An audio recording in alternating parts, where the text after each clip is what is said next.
अस्सलामुअलैकुम दोस्तों, मेरा नाम है हमाद अहमद और आप देख रहे हैं डायरेक्शन लर्निंग।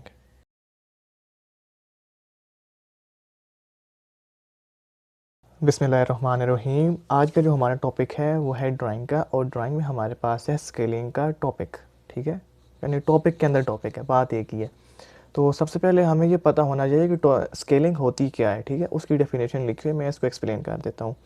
स्केलिंग का मतलब ये होता है, हमने एक रेशो बनानी होती है। हमारा जो ओरिजिनल ऑब्जेक्ट होता है, फॉर एग्जांपल कोई भी मशीन है, कोई भी फिजिकल ऑब्जेक्ट है, ठीक है, यानी सॉलिड ऑब्जेक्ट, कोई भी वर्क पीस, उसकी जो डायमेंशन, जो साइज़ होता है उसका, वो हमने ड्रा करना होता है ड्राइंग शीट के ऊपर।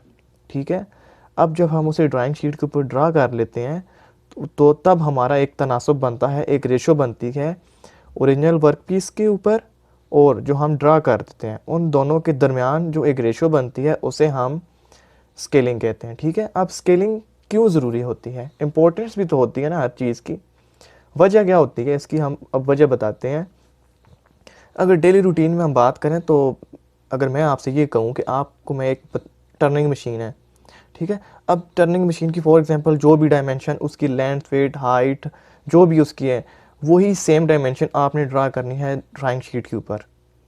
तो आप कहेंगे भाई क्या खरा हुआ तो नहीं है कहीं तू आज, को पी के तो नहीं रखी हुई, कैसे ही ड्रा होगी? तो उस मसले को हल करने के लिए हम उस जो हमारे पास मशीन होती है, टर्निंग मशीन है, उसकी डायमेंशन को हम कम कर देते हैं, रिड्यूस कर देते हैं। ठीक है, तो फिर ये मसला हल हो जाता है और वही मशीन, उसकी ड्राइंग हम ड्राइंग शीट के ऊपर बना लेते हैं। और दूसरी बात ये होती है कि अगर मैं आपसे कहूँ कि कोई छोटा ऑब्जेक्ट है, कोई माइनर सा ऑब्जेक्ट है, अगर मैं आपसे कहूँ कि कोई हमारे पास एक वॉल क्लॉक्स होती हैं, उसके अंदर गेयर्स होते हैं प्लास्टिक के छोटे छोटे, और हैंड वॉचेस भी होती हैं, उनके अंदर भी छोटे छोटे गेयर्स होते हैं। ठीक है, जो मैकेनिकल वॉचेस हैं, डिजिटल नहीं।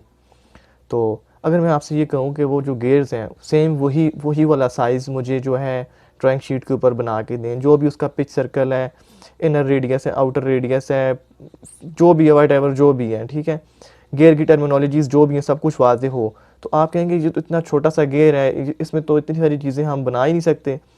तो फिर इस मसले को हल करने के लिए हम उसकी डायमेंशंस को बढ़ा देते हैं, यानी स्केल डबल कर देते हैं। तो तब ये मसला हमारे पास सॉल्व हो जाता है।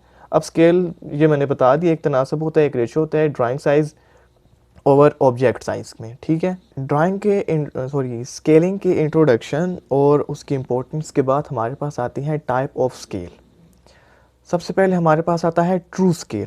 अब ट्रू स्केल का क्या मतलब होता है कि कोई ऐसा ऑब्जेक्ट है छोटा सा, कोई गेयर है, कोई रेक्टेंगुलर पीस है, कोई स्क्वायर है, कोई राउंड पीस है, यानी कि कोई ऐसा पीस है जिसको हम एज इट इज़ उसी डायमेंशन के अंदर ड्राइंग शीट के ऊपर ड्रा कर सकते हैं, तो वो हमारे पास एक्चुअल डायमेंशनिंग ऑब्जेक्ट या ट्रू स्केलिंग ऑब्जेक्ट हमारे पास कहलाता है। ठीक है, और इसे हम डिनोट कैसे करते हैं, यानी ड्राइंग शीट के ऊपर एक नीचे साइड पे एक बॉक्स बना होता है, उसके अंदर ड्राइंग के हवाले से तमाम इन्फॉर्मेशन दी गई होती है।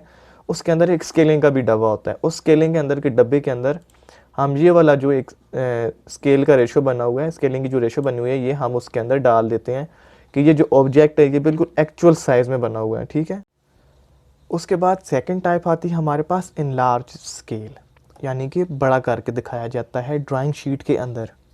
ठीक है, अब इसमें होता क्या है, जैसा कि मैं बात कर रहा था पहले कि हमारे पास वॉल क्लॉक्स या हैंड वॉचेस की छोटे छोटे जो गेयर्स होते हैं, तो वही वाली बात आ जाती है कि अगर, यानी कि इतना छोटा ऑब्जेक्ट है जिसको वर्क ड्राइंग शीट के ऊपर हम ड्रा नहीं कर सकते, उसकी तमाम डायमेंशंस को हम ड्रा नहीं कर सकते, ना ही जो उसके अंदर जो फीचर्स हैं, जो कटिंग प्लेन्स लाइन आ जाती हैं, कई दफ़ा कोई उसको इंटरनल कंपोजिशन और कम्प्लेक्सिबिलिटी को ज़ाहिर करना पड़ जाता है, तो वो इतने छोटे वर्क पीस के लिए हम नहीं कर सकते, क्योंकि ड्राइंग बनेगी ही नहीं उसकी। ठीक है, तो फिर हम उसके लिए क्या यूज़ करते हैं, उसके लिए हम इनलार्ज स्केल यूज़ करते हैं, यानी कि जो उसका एक्चुअल साइज़ होता है ये वाला, उसको उसकी रेशो को हम डबल कर देते हैं। ठीक है, अगर उसकी 10 मिलीमीटर, फॉर एग्जांपल 10 मिलीमीटर उसकी लेंथ बन रही है, तो हम उसको 20 मिलीमीटर कर देंगे। अगर 20 है तो 40 मिलीमीटर कर देंगे। अगर उसका जो रेडियस डायमीटर, जो एक होल डायमीटर बन रहा है, वो बन रहा है जी हमारे पास 5 मिलीमीटर बन रहा है, तो हम उसको डबल कर लेंगे, 10 मिलीमीटर कर देंगे। ठीक है, तो तब हमारा जो एक ऑब्जेक्ट की जो तमाम उसकी स्पेसिफिकेशंस हैं वो हम आसानी से ड्राइंग शीट के ऊपर ड्रा कर सकेंगे। Next one and last one हमारे पास आता है रिड्यूस्ड स्केल। रिड्यूस्ड स्केल में क्या होता है कि चीज़ों का जो साइज़ होता है, ऑब्जेक्ट का जो साइज़ होता है, वर्क पीसेस का जो साइज़ होता है, उसको रिड्यूस करके बताया जाता है। ठीक है, तो जैसे कि मैंने पहले बताया था कि कुछ हैवी मशीन्स हमारे पास होती हैं, जैसे मैंने लेथ मशीन की एक एग्जांपल दी थी इम्पोर्टेंट्स में।